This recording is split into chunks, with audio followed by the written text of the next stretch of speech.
Ave, my dudes. If you enjoy the Flashpoint History YouTube channel, then I would assume that you also enjoy the wide span of Roman history. From the misty, mythical 7 Kings of Rome, to the fall of Constantinople, which happened only 40 years before Columbus sailed the ocean blue. If any of this sounds good, I invite you to check out Pax Romana. Now, we don't take things too seriously over here, so don't expect a stuffy lecture.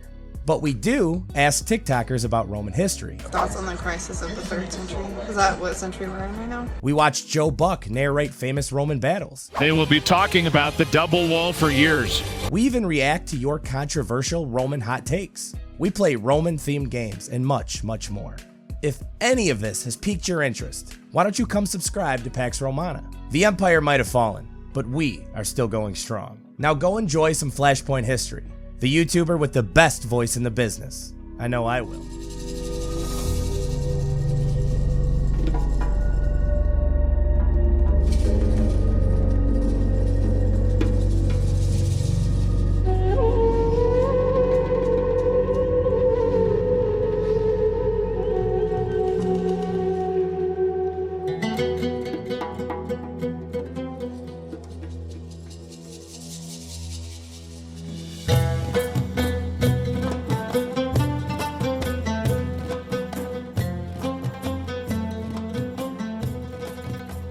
After the assassination of Julius Caesar in 44 BC, a power vacuum was left in Rome, with many individuals seeking to fill it.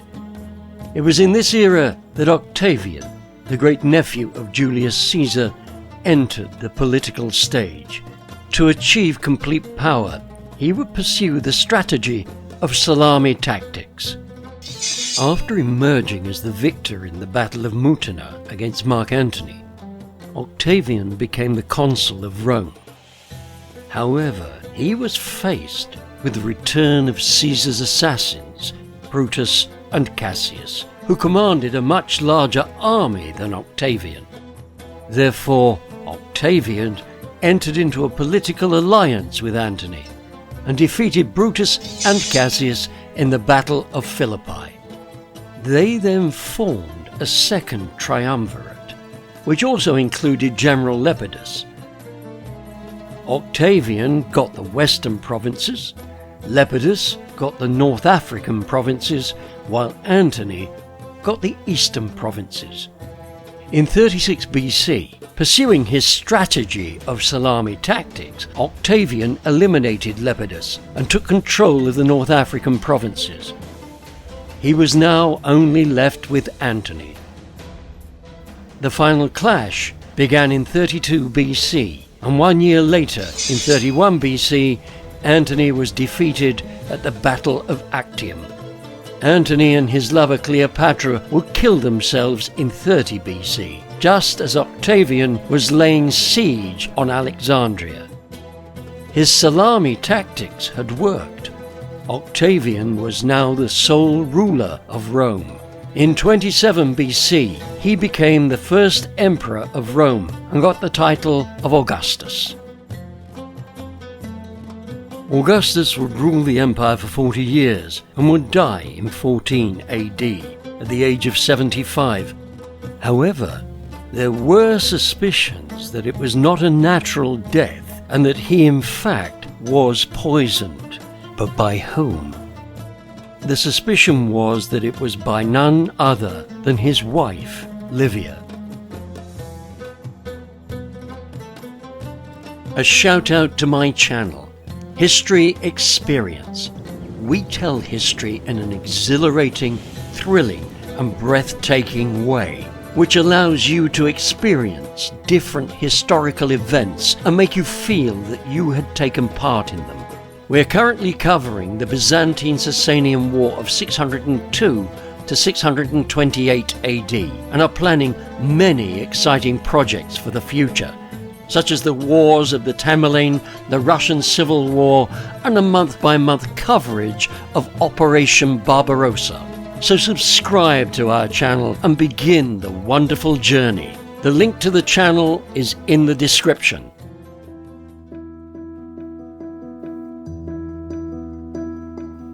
Livia Drusilla was born in 59 BC in Rome. She married around 43 BC to Tiberius Claudius Nero. Their first child, Tiberius, would be born in 42 BC. In 39 BC, Livia and her husband were introduced to Octavian, who quickly fell in love with her. Octavian was also married at this time to Scribonia. However, arrangements were quickly made for divorce. While Livia was pregnant with her and her husband's second child, he would be named Nero Claudius Drusus.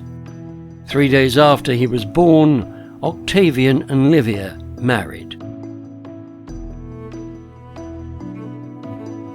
Livia was an excellent housekeeper who oversaw every aspect of the way the household was run.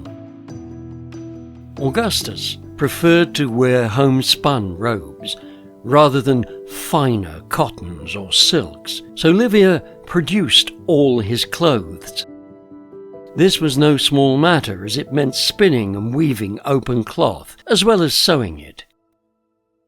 He liked her to sit at her spinning wheel in the entrance hall of their house on the Palatine Hill, so that visitors could admire the very model of a virtuous wife. Augustus and Livia had a happy marriage, although they had no children together.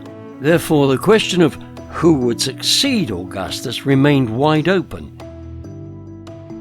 Many of potential successors of Augustus died young, in particular his two grandsons, who were sons of his daughter Julia.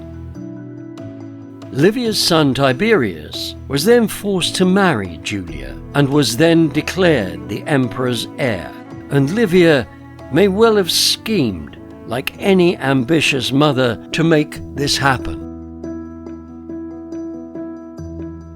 In his last years of life, Augustus started to delegate more work to Tiberius, his now official heir. Augustus died in the year of 14 AD at the age of 75.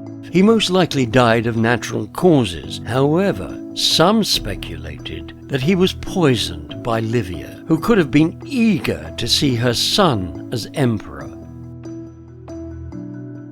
Before his death, Augustus visited his only surviving grandson, Postumus, who was out of favor and living in exile. Livia feared that the visit would result in Augustus pardoning him and replacing Tiberius with Postumus as his successor.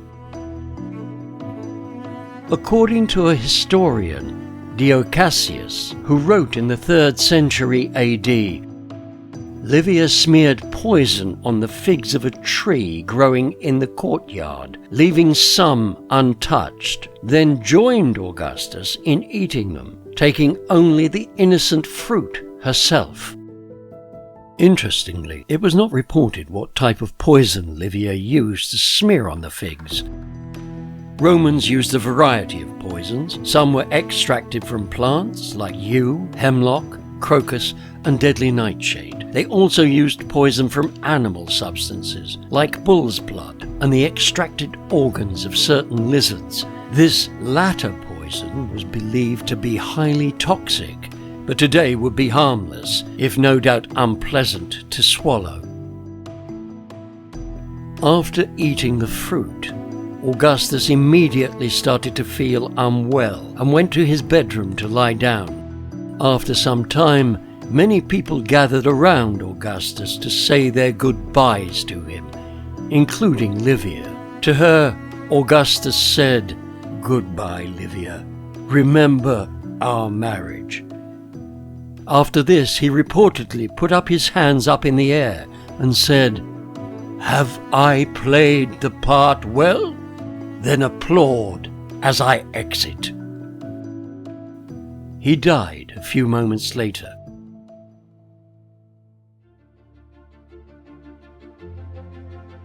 A large funerary procession of mourners travelled with Augustus's body from Nola to Rome, where he was cremated on a pyre close to his mausoleum. The instability which had followed his great-uncle's assassination in 44 BC did not occur when Augustus died in 14 AD. Livia's son Tiberius became the new emperor of Rome, and this was not contested by other powerful political players in the empire. Livia's relationship with Tiberius, the new emperor, was poor because he had been forced to divorce his beloved first wife to marry Julia. He built up a resentment against his mother in consequence. However, at first, when he became emperor, Livia's influence increased. In 20 AD, speaking against her became treason, and in 24 AD, Tiberius granted his mother a theatre seat among the Vestal Virgins. At this time, Livia exercised unofficial but very real power in the empire.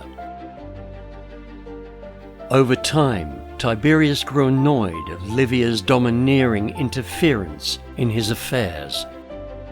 Some say that the reason he spent so much time in Capri was that he couldn't endure his mother any longer. Livia died in 29 AD at the age of 87. Upon hearing of her death, Tiberius was slow to return to Rome, and because of that, her body began to rot, and the funeral had to take place in his absence. She was also denied the standard honor of deification. However, in 42 AD, Emperor Claudius declared her a goddess, and he acknowledged her title of Augusta, a Roman honorific title given to empresses and honored women of imperial families. What was the impact that Augustus's death had on history? Unlike when his great-uncle was assassinated in 44 BC, there was no power struggle when Augustus died in 14 AD, as he had worked for many years to secure a stable succession to his heir.